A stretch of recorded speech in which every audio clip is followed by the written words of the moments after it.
সেই নবীজির প্রতি, যে নবীজি সাল্লাল্লাহু আলাইহি ওয়াসাল্লামকে আল্লাহ তাআলা এই পৃথিবীতে যুগে যুগে যত নবী প্রেরণ করেছেন সমস্ত নবী কুলের শিরোমণি করে দুনিয়ায় প্রেরণ করেছেন, আলহামদুলিল্লাহ।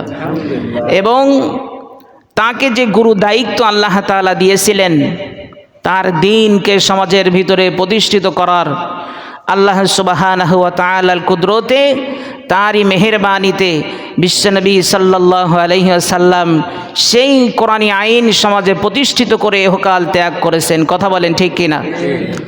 সেই নবীজির প্রতি সংক্ষিপ্ত দরুদ ও সালাম প্রেরণ করছি, যে নবীজি সাল্লাল্লাহু আলাইহি ওয়াসাল্লামের সুপারিশ ছাড়া কোনো মানুষ সর্বাগ্রে জান্নাতে প্রবেশ করতে পারবে না। সকলে সেই নবীজির প্রতি ভক্তি ও শ্রদ্ধার সহিত সংক্ষেপে আমরা দরুদ ও সালাম প্রেরণ করছি। সকলে বলছি সাল্লাল্লাহু আলাইহি ওয়াসাল্লাম। প্রাণপ্রিয় হাজরিন, কোরআনুল কারীম থেকে সূরাতুল বাকারা এর ৩৫ নম্বর আয়াত আমি প্রথমেই তেলাওয়াত করেছি।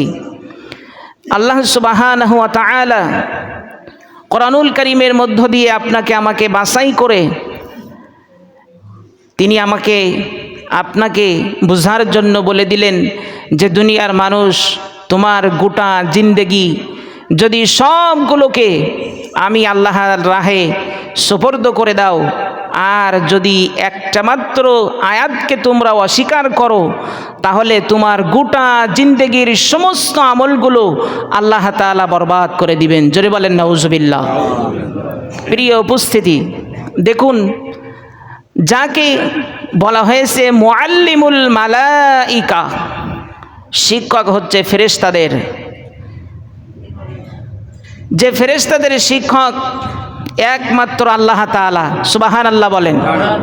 আর সেই আল্লাহ তাআলার পরে ফেরেশতাদের শিক্ষক রূপে যাকে আল্লাহ তাআলা গ্রহণযোগ্যতা দিয়েছিলেন তিনি হচ্ছেন আজাজিল। তিনি কি?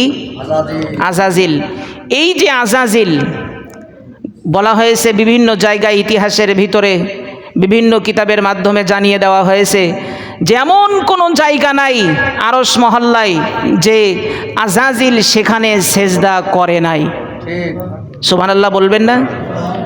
ও তার যে জিন্দেগিটা, তার যে মূল বক্তব্য, মূল যে বিষয়গুলো ছিল সেগুলো আল্লাহর রাহে তিনি সুপর্দ করে দিয়েছিলেন। কিন্তু এই যে আজাজিল জীবনে ভুল করেছিলেন কয়টা? সকলে বলেন কয়টা? একটা মাত্র ভুলের কারণে এই আজাজিল জান্নাতে আর যেতে পারবে কি? না। কথা বলেন পারবে কি? আল্লাহ তাআলার নৈকট্য হাসিল করতে আর পারবেন কি? না।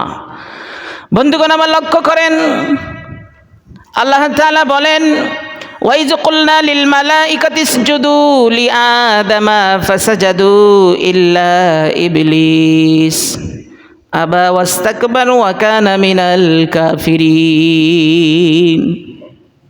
আল্লাহ সুবহানাহু ওয়া তাআলা যখন ফেরেশতাকুলকে আদম আলাইহিস সালামকে সৃষ্টি করার পর আদম আলাইহিস সালামকে যখন আল্লাহ তাআলা সেজদা করতে হুকুম দিলেন, সমস্ত ফেরেশতারা সেজদা করলেন, সুবহানাল্লাহ বলেন।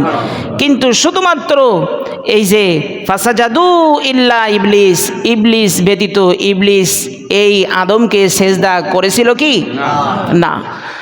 বন্ধুগণ আমার লক্ষ্য করেন, যিনি আসমানের ভিতরে জমিনের ভিতরে সমস্ত জায়গায় সেজদা দিলেন, যিনি অসংখ্য নৈকট্য আল্লাহ তাআলার হাসিল করে নিলেন, আল্লাহ তাআলা ফেরেশতা মণ্ডলীর শিক্ষক মুআল্লিম, আর তার পরের স্থান যে আজাজিলকে আল্লাহ তাআলা দিয়েছিলেন তাকে বলা হয়েছে মুআল্লিমুল মালাইকা, যিনি হচ্ছেন ফেরেশতাদের শুধু সর্দার নয়, ফেরেশতাদের শিক্ষক। আল্লাহু আকবার বলেন। সেই ফেরেশতাদের শিক্ষক যিনি ছিলেন, এত নৈকট্য হাসিল করলেন আল্লাহ তাআলার, এত জ্ঞান, এত গরিমা সব কিছু হাসিল করার পরে শুধুমাত্র একটা কথা আল্লাহ তাআলার হুকুমকে অমান্য করেছেন যে আদমকে সেজদা করো ইল্লা ইবলিস, ইবলিস ব্যতীত সকলেই সেজদা করেছিল, ইবলিস সেজদা করে নাই। একটা ভুলের কারণে ইবলিসকে আল্লাহ তাআলা চিরদিনের জন্য পথভ্রষ্ট করে দিয়েছেন। কথা বলতে হবে ঠিক কিনা? তাহলে যদি আপনি আমি আপনার আমার গোটা জিন্দেগিতে একটা নয় দুটো নয় হাজার হাজার যে আল্লাহ তাআলার হুকুমকে অমান্য করে চলেছি, আপনার আমার জন্য কি হতে পারে? কথা বলেন। আল্লাহ তাআলা বলেন, ইয়া আইয়ুহাল্লাযীনা আমানু দুখুলু ফিস-সিলমি কাফা, হে ইমানদারগণ, তোমরা যদি আল্লাহ তাআলার কিতাবকে তোমরা যারা অনুসরণ করতে চাও, তোমরা যারা ঈমান এনেছো, তোমরা শোনো, তোমরা যে ইসলামের বিধি বিধানগুলো, হুকুমগুলো, আইন কানুনগুলো কিছু কিছু মানবে আর কিছু কিছু মানবে না, এটা হতে পারে না। কথা বলেন, এটা হতে পারে না। আল্লাহ তাআলা বলে দিলেন উদখুলু ফিস-সিলমি কাফা, তোমাদের কাজ হলো আল্লাহ তাআলার হুকুমকে, আল্লাহ তাআলার বিধানকে তোমরা যারা মানবে, পুরাপুরিভাবে মানবে, ইসলামের কিছু বাদ দিয়ে আর কিছু গ্রহণ করে তোমরা সমাজে চলবে, এটা হতে পারে না। তোমরা অবশ্যই অবশ্যই ইসলামের ভিতরে পুরাপুরিভাবে দাখিল হতে হবে। কথা বলেন ঠিক কিনা? আল্লাহ তাআলা বলেছেন।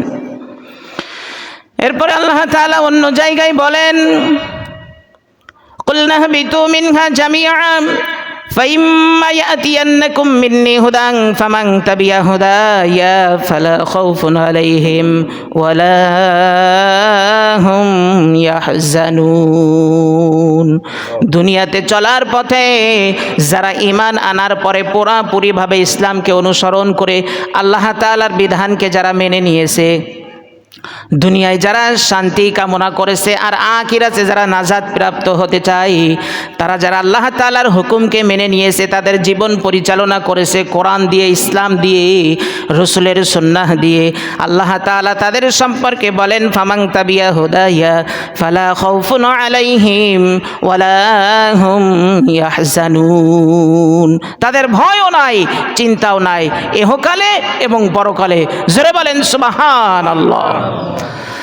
বন্ধুগণ আমার, আপনার হস্ত দ্বারা, আপনার চক্ষু দ্বারা, আপনার কর্ণ দ্বারা, আপনার সমস্ত অঙ্গ প্রত্যঙ্গ দ্বারা যত অন্যায় অপকর্ম হবে, আল্লাহ এবং তার রসুল বিরোধী যত কাজ কর্ম আপনার আমার অঙ্গ প্রত্যঙ্গ দ্বারা হবে, এই অঙ্গ প্রত্যঙ্গগুলো আল্লাহ তাআলার সামনে সাক্ষী দিবে। জোরে বলেন আল্লাহু আকবার।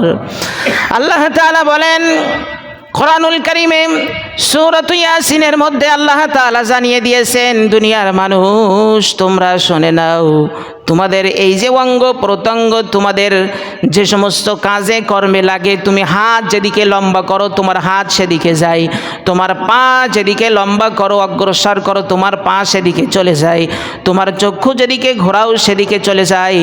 কিন্তু এমন একটা সময় অপেক্ষা করতেছে, তোমার শরীরে হাত থাকবে, তোমার শরীরের সাথে পা থাকবে, তোমার শরীরের সাথে চক্ষু থাকবে, কর্ণ থাকবে, কিন্তু তোমার কোনো কথা, তোমার কোনো ইঙ্গিত, তোমার অঙ্গ প্রত্যঙ্গ মানবে না। জোরে বলেন আল্লাহু আকবার। কোনো কথা সেদিন আপনার আমার এই হাত, আপনার আমার কোনো কথা শুনবেন কি? শুনবেন কি? শুনবে না। আপনার আমার এই পা, যে পায়ের তলায় কাঁটা ফুটেছে, মস্তকে সেটা আঘাত করেছে। কথা বলেন ঠিক কি না? সাথে সাথে আমি বুঝতে পেরেছি যে আমার পায়ে আঘাত হয়েছে, আমার হাতে আঘাত হয়েছে, আমি বুঝতে পেরেছি আমার মাথার ভিতরে চলে গেছে যে আমার হাত আঘাত প্রাপ্ত হয়েছে, চোখের মধ্যে একটা পোকা বা একটা ময়লা পড়েছে, চোখ সাথে সাথে খসখস করা শুরু করে দেয়, চোখের ভিতরে যন্ত্রণা শুরু হয়ে যায়। কথা বলেন ঠিক কি না?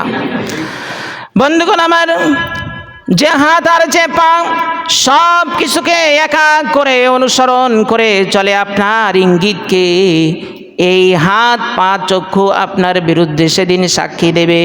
আল্লাহ তাআলা বলেন ফামা তানফাউহুম শাফাআতুশ শাফিঈন। আল্লাহু আকবার। আল্লাহ তাআলা বললেন যে তোমরা যদি ইসলামের বিধানকে পুরাপুরিভাবে না মানো, তোমরা যদি সালাত যেভাবে তোমরা একনিষ্ঠভাবে আল্লাহ তাআলার হুকুম বলে তোমরা মেনে নিয়েছো, তোমরা সেটা আদায় করার জন্য প্রস্তুতি গ্রহণ করে জুমার দিন পবিত্রতা অর্জন করে জুমা মসজিদে হাজির হয়েছো, অনুরূপভাবে যদি ওয়াদিনিল হক দিনকে প্রতিষ্ঠিত করার জন্য সমাজের ভিতরে তোমরা যদি উত্তম প্রচেষ্টা না করো, তাহলে তোমরা সেদিন কখনোর জন্য কোনো সাফায়াতকারী পাবে না। এ কথা কার কথা? বলেন কার? আল্লাহ তাআলার কথা। প্রিয় হাজিরিন আমার, যদি আপনাকে আমাকে সাফায়াত পেতেই হয়, তাহলে একমাত্র কাজ হচ্ছে যে ওয়াজাহিদু ফিল্লাহি হাক্কা জিহাদি, আল্লাহ তাআলার দ্বীনকে সমাজের ভিতরে প্রতিষ্ঠিত করার জন্য সর্বোত্তম প্রচেষ্টা আপনাকে আমাকে করতে হবে। যদি আমি সেটা না করি, তাহলে আল্লাহ তাআলা বলেছেন যে মা সালাকাকুম ফি সাকার, অন্য জায়গায় বলেছেন আযাবিস সাঈর, অন্য জায়গায় বলেছেন আযাব জাহান্নাম ফাবাশশিরহুম বিআযাবিন আলিম। বিভিন্ন জায়গায় আল্লাহ তাআলা হুমকি দিয়েছেন, আপনাকে আমাকে ধমক দিয়েছেন, ভয় দেখিয়েছেন যে তোমাদের জন্য জাহান্নাম অবধারিত। প্রাণ প্রিয় হাজিরিন, আসুন কোরআন সুন্নাহর আলোকে নিজের জীবনকে পরিচালনা করি, সমাজের ভিতরে কোরআন সুন্নাহর আইন প্রতিষ্ঠিত হোক, এই আন্দোলনের সাথে সামিল হই এবং আগামীতে আমরা ইসলামের পক্ষে আপনার আমার সমর্থন দিয়ে ইসলামকে বিজয়ী করে আল্লাহ তাআলার দ্বীন প্রতিষ্ঠিত করার সর্বোত্তম চেষ্টা করতে পারি। আল্লাহ তাআলা আমাদের সকলকে যেন এই তৌফিক দান করেন। আমিন। সকলে বলেন আল্লাহুম্মা আমিন। ওয়া আখিরি দাওয়ানা আনিল হামদুলিল্লাহি রাব্বিল আলামিন। আসসালামু আলাইকুম।